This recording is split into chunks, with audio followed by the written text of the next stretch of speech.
She's 57, she's never worked in tech, and she just got handed the reins of a Silicon Valley company that's losing ground to competitors with a fraction of their talent. Her own executives are already betting on how fast she fails. Today, we crack open the 5 dysfunctions of a team, and part 1 will wreck you. Let's dig in.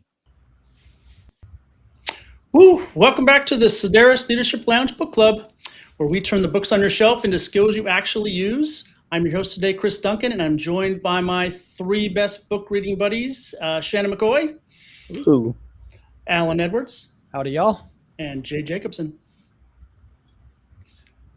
Yeah, so for 8 weeks now, Chris, we've lived inside these conversations, but today we're starting out with living inside a team, and it isn't a good one yet. The book is The 5 Dysfunctions of a Team, and part 1 drops us straight into Decision Tech.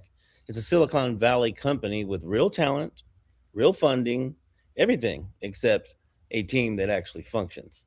So Lencioni's whole argument here is that teamwork is the last real competitive advantage because it's the hardest thing to fake and yet the easiest thing to skip.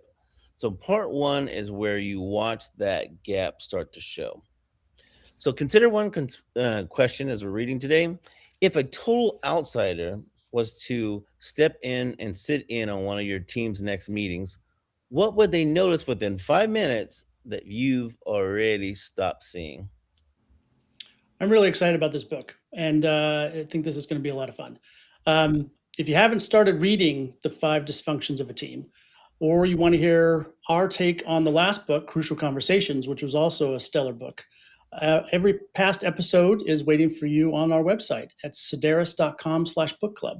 That's Sedaris, CDAERIS.com/book club. And I have to say, Chris, we do not think every book we've read is stellar.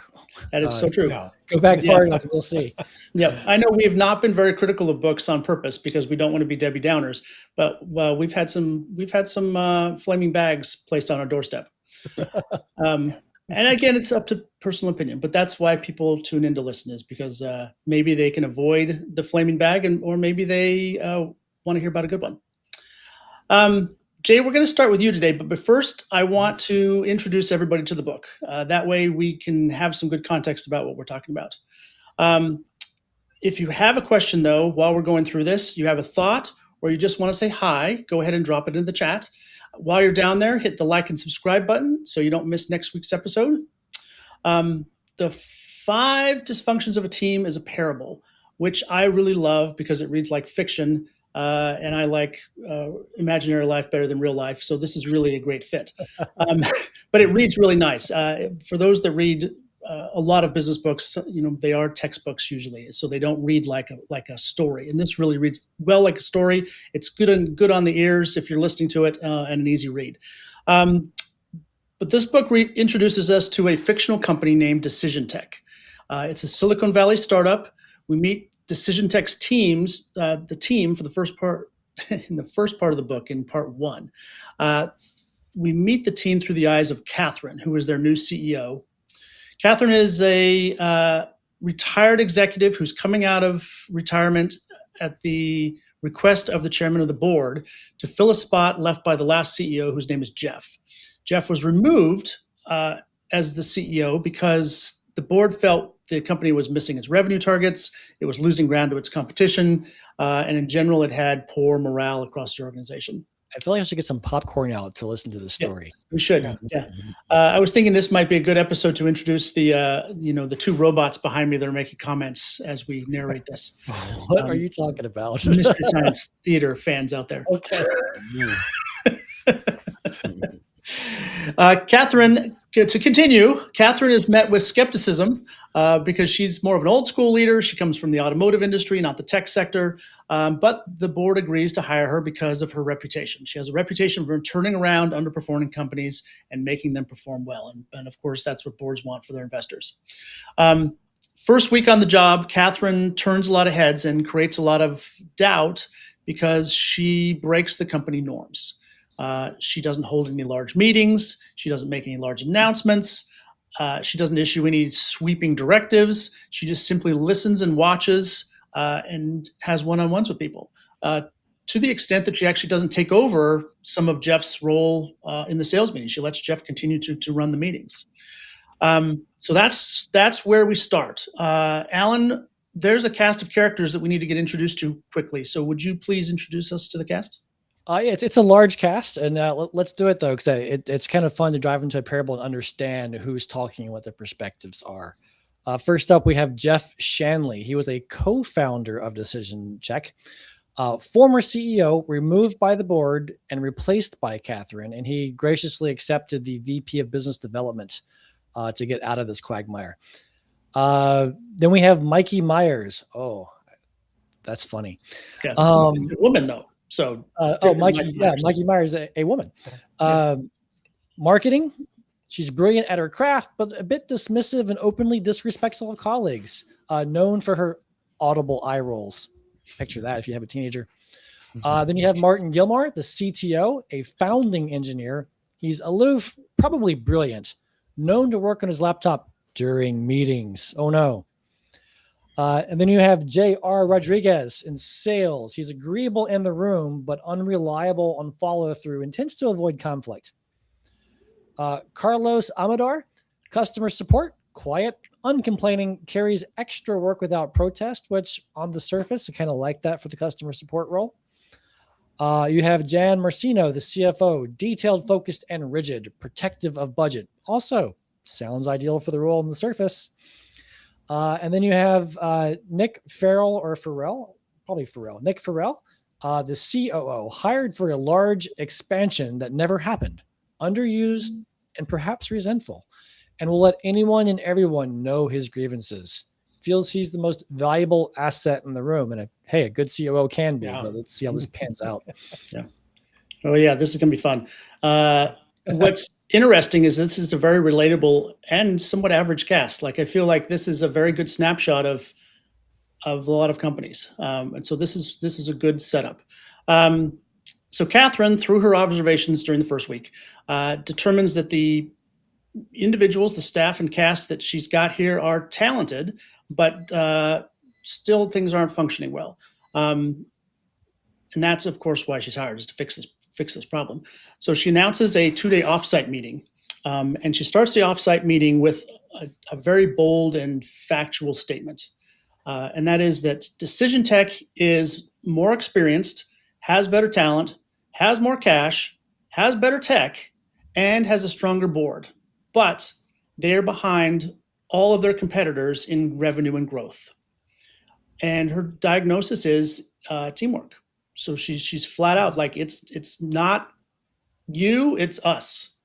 So that's the lead-in for part one. Jay, what do you think this group dynamic already tells you about what it's like to work as an employee at Decision Tech? Well, it's really interesting. The author here has painted a very vivid picture of what this organization looks like. It's set up a really good storyline for us to follow, with Catherine coming in and just quietly listening and observing, as you've mentioned. And I think that's one of the real important keys in what's discussed in this chapter, is that silence. You come in, you observe, you take it all in before you start making changes. And you don't make those changes until you've gotten to know the people, you've gotten to know the resources you have. So it's very telling in terms of what the author is doing here in placing Catherine in that position and how she handles it. Additionally, Catherine isn't from this tech world. So the author's painting the picture that the skills that she's going to be bringing, the change in the culture that she's going to be able to achieve, hopefully, throughout the rest of this story, is one that transcends an industry. So you're talking about cultural change. You're talking about bringing people together to row the same way in the same boat. And as I'm listening to this, I'm reflecting back to a movie and a book that that was recently out, The Boys in the Boat. And it is that level of getting everybody on the same page and caring enough about everybody else that's in the boat with you to row and sink together. And I think that's the picture that we get to see here. What we're seeing in terms of where it is now, it's a mess. And we've all been there as consultants working with businesses. We've all walked into those kind of organizations where as soon as you walk in the room, you know that it's not functioning well. You know that there's a communication problem. And we just finished a wonderful book on conversations and communications. And when you sit in a meeting when people don't want to talk or want to over talk other people, you understand that there are already problems. I think one of my favorite first observations was people looked at it odd that she made no changes whatsoever. And the being from outside the industry, and the parallel book, I'm not even going to recommend the book, but I believe it was called The Outliers. They picked 8 stocks over 50 years that were the best performers and what did they have in common. And one of the things they had in common was that leadership came from outside the industry. This was a common thing that causes people to excel, is to bring in fresh perspective and not be caught in the details of the industry, which I thought was neat. And I've also always heard the adage, especially for new management and for acquisitions, change nothing for 90 days, right? Observe, see what's actually happening. Yeah, I thought that was really, really interesting too, that from an inside's perspective, they were expecting, wild and radical announcements and change, but we know that the right thing to do is to, you don't know what to change until you know what you should change yet. So it's really arrogant to come in on day one and make large sweeping changes. And Catherine probably does the right thing, which is learn where she's living. That's what I noticed, is that I was thinking how a lot of folks will come in a new organization and they're kind of like that consultant that you hire that's a specialist that comes in and just says, do this, this, and that. Right. It's plug and play. This is what works with everything. And that's not how it always works in real life. Right. So Catherine, I think what I'm noticing from her is she brings a skill set of multiple arenas that they're not used to. Like, I feel like she's stepping in, but in her tool bag, she has consulting, she has mentoring, she has coaching ability. We haven't seen it yet, but that's what I'm assuming is going to happen, because she's actually doing that first thing, is listening, like we're all noticing. She's listening, observing, and she's not reacting in the moment just yet, because she's giving everybody room to show who they really are, what roles they really play, and where they don't align with the vision that they say they have. So I think she comes in with humility. And Shannon, you raise a really good point about mentoring. One of the other things that's very subtle in here is she doesn't come in and clean house. She doesn't dismiss everybody and say, I'm going to bring my own team in. She is strong enough in her own leadership abilities to recognize she's going to build a team. She's going to build from what she has. She's going to mentor and instruct. And the really, truly great leaders are the ones that can come in and work with the people and build the people that are surrounding them, rather than just dismiss them because they don't measure up to where they are right now. Yeah. But Shannon also triggered me to the first half of what you said, which I'm already forgetting. It's amazing what a Thursday will do to me. What was the first part that you said, Shannon? I think recognizing that, the fact that she comes in with some tools that they're not really used to, because it mentions the cultural difference that she has between them. Her whole personal style and approach, it's very different, but it was thank you, you triggered me into that train of thought again. It was the wanting to come in as a business consultant and tell people how to do it. And I don't know if you guys, but usually by the end of the engagement, it is exactly what we would have done from the beginning. But if you don't let them go through the process and see how this comes and make it partly their idea, like, oh, this is how this works, it's not going to stick. Because when you started saying that shit, I was like, I long for the days when I could do that. And I've definitely screwed up consulting gigs before in my early career, where I was like, this is how we're going to do it. Stop asking questions. Just do it. We're done. It doesn't work that way. You got that buy-in, and then you have that that ownership and accountability comes to a different level, right? Which is what I'm seeing, this kind of like seeing all these gaps and wonder how she's going to put it together, because she's yeah, just the approach that I'm hoping she'll have. So I don't have the, those of us who have not read the entire book, this is a real enticing to see what she'll do with this team. Alice in the Wild on YouTube says, I like Catherine already. And I have to agree. I like this strong, silent type coming in here. Yeah.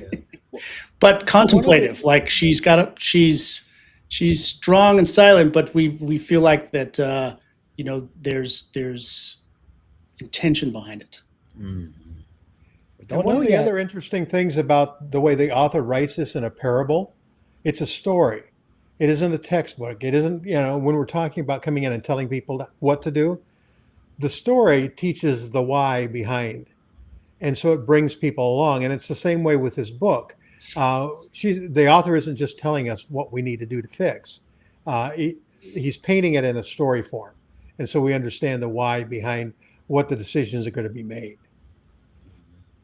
Indeed. I've like Jay, you've written a book, I've written a book, and I thought specifically about this book when I was writing. I was like, can I do this? And I just came to the conclusion it's really freaking hard. Maybe next time. I think it's worth the effort though that the author put in to make this into a parable. Yeah. I was thinking how this applies when Alan, when you talked about somewhat, making sure when you're consulting that even if you know the conclusion, because like you've been there before, you've got the experience as a consultant to know where this team needs to go, right? You know the things, you see the gaps, let's close them, boom, here's the plan. Yet you're learned over time not to do that, so that they could join in with their own, so that they have passion behind the projects, right? So that they have that personal ownership. I was just thinking as a parent, this is sometimes what I use to get my daughter on board with things that she'd normally just see as labor that you want me to go do that's silly or whatever. And when I tell her the reasons why, and for the desired outcome is this, she realizes it's the same desired outcome she has. Now she wants to do it. She'll remind me, aren't we going to do this? Because this gets me this, Yeah. So it's kind of interesting. Now we're coming fresh off the heels of reading Crucial Conversations. And obviously it's top of mind because of that. But I'm looking at this and I was like, she needs a crucial conversation with everybody. Right. And they might need to have some with her, right? Mm-hmm. Yeah. I think it's interesting that the first major crucial conversation that she was slated to have, she intentionally made the decision to do that in person versus a digital, a text message or an email. And I think that's telling in terms of what important crucial conversations have to happen and the importance of being physically in the room, being able to see the body language and understand the mood of the room. And I think it's handled very well. I love Michelle on the Wing at YouTube's point. Hopefully Catherine's already read Crucial Conversations so she can be prepared for this. Yeah. If not, sedaris.com/book club, catch up on all the past episodes. Yes. And fill yourself in. Yep. Yeah. Very cool. Yeah, I think it's interesting to note that how the fable also starts with the way Catherine's culture herself personally doesn't necessarily fit, because they don't. She doesn't fit their lifestyle and approach to things, and just how she does her life. She's considered more of a home, focus on her home and her husband, and some grassroots stuff that really maybe they don't. They're kind of thinking, what does this have to do with what we do? We're on a different level. Again, they use the words for 57 as ancient, being ancient. What does that tell you? Right? For Silicon Valley standards, right? Yeah. It's funny because one of the things I teach when doing cultural workshops, like around core values, is sometimes your values align by accident, and I call those temporary core values. Like maybe being young and energetic, you think it's a core value because everybody happens to have that right now, but you haven't had to grow into senior leadership and large experience roles yet. So it's by accident. I had two ends of the spectrum. I had one client who they wouldn't put it in their core values when they were hiring. They wanted somebody else who was very who loved guns, right? Whether it was former military, hunting, whatever. Like they all loved that. They wanted to keep that culture. But I'm like, guys, you're at 50 large. You can't keep this up. This is just a happy little accident. You're going to have to really focus on your business culture the same way. And since I used to serve a lot of the IT industry, you won't be surprised. A lot of folks like their Dungeons and Dragons or gaming, and some cultures evolved around that. So, well, this guy wouldn't even laugh if I told him to get out of the D20. It's like, okay, well, that's not culture. That's commonalities, and it's okay to have some of those, but you're going to limit yourself if you restrict it to that. Some diversity. Yes. Shake things up. And there's a lot to be said for hiring for culture. When you're trying to create a culture within an organization, which Catherine is trying to do here. And eventually, if the story goes to where she's hiring people, that certainly should be part of the onboarding process. How does this person fit into the culture? Does the person understand the culture that they're applying for a job to? And if they do, are they willing to comport to being part of that culture? I'm curious if they even address this, or if they even will address this. What is the culture of this fictional company? Is that clearly defined? Right. Do they have any core values that really apply to what they're doing, what they expect of other people? Is they could actually check to see if they're in alignment with that. We're going to learn today. Yeah. It's going to be interesting to find out where this story goes. Yep, it is indeed. Well, one of my favorite weekend podcasts is Wait, Wait, Don't Tell Me. And that's the podcast. Yeah, exactly. Yeah, I'm plugging another, really. So tune in. But anyway, it's my favorite Saturday morning podcast that I listen to almost religiously. And they have a closing line, a closing segment that I think is really perfect for this book. And I think this is the right time to pay tribute to it. And that is, now panel, what will happen next? So Alan, what do you think is going to happen next in the story? I'm going to interrupt this broadcast for one of our commenters, Dobby or Dobie or not, do be or not do not to be. I want to get that right one day. Do be or not to be from YouTube. They are hoping for a Rumble at the offsite. That would be awesome. And, no spoilers, but I have read the book in my past and rereading it again now with this group, and it is not all smooth sailing. But what I really expect from what I'm reading now is the same thing that I tell clients in a new engagement. I was like, if you want to start living these principles, I tend to apply an 80-10-10 rule to instead of an 80-20 rule. 80% of your staff is going to begin to act right. You're going to create new SOPs and procedures. You're going to create new core values. 80% are fine with it. Then you have the 10% who are going to actively hate it and fight it. And what you do with that 10% is going to affect the remaining 10% who are on the fence. Right? If you stand strong, I usually use the word terminate in this language, but not that I want you to terminate anybody, but if you stand behind what you're trying to achieve strong enough that it can lead to termination, you're going to save a good chunk of that opposing 10% and all of the middle 10%. So 80-10-10 rule, that's where I think it's going to go, because that's what I've seen amongst all of my clients who have started these transformations. All right, very good. Since you have read ahead, it is really unfair for you to answer that question. So you're going to need to recuse yourself next time. Jay. I also have read the whole book, and I'm not going to give away anything. I recommended this book because I was that impressed with it. But there's some wonderful foreshadowing in this chapter. And I would encourage people who are really, really interested in what's going to happen, look at the clues that are already laid out.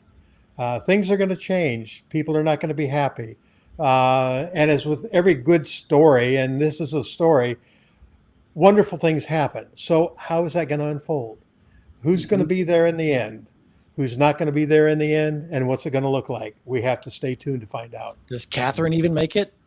Yeah. We don't know. Right. Yeah, Very good.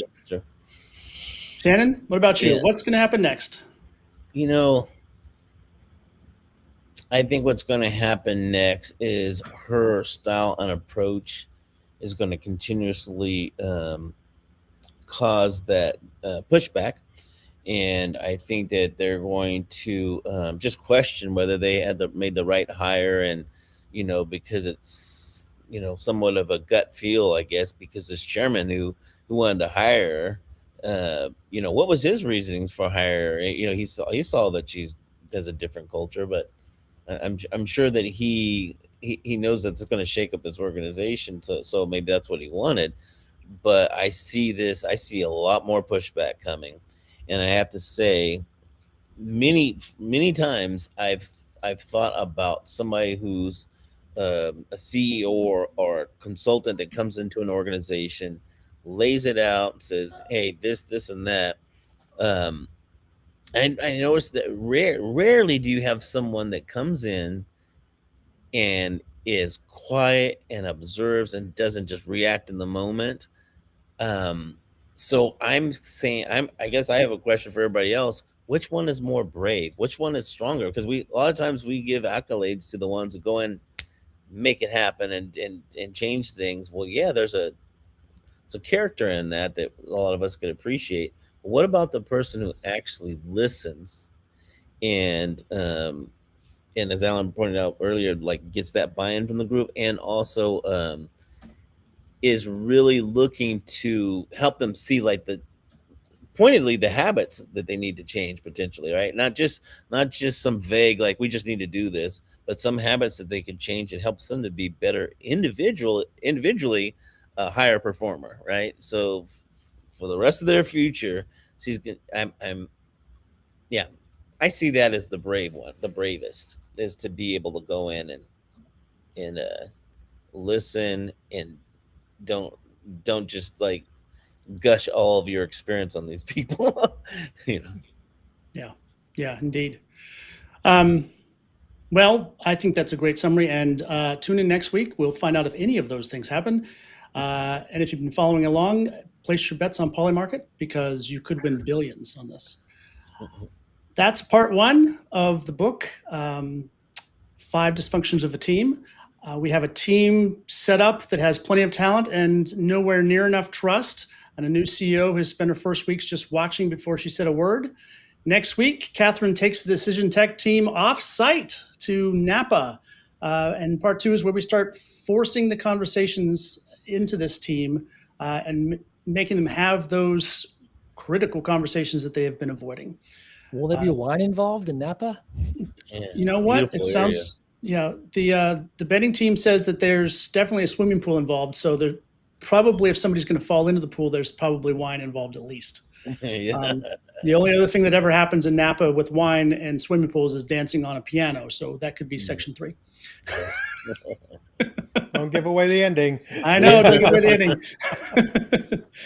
So please like and subscribe so you can find out what happens next. And you'll get notified when we go live next week. Thank you to our hosts, Alan Edwards and Shannon McCoy from Sedaris Agency and Jay Jacobson from Jacobson's Professional Staffing. I'm Chris Duncan, and we will see you next week. Same time, same place, Thursday at noon Pacific.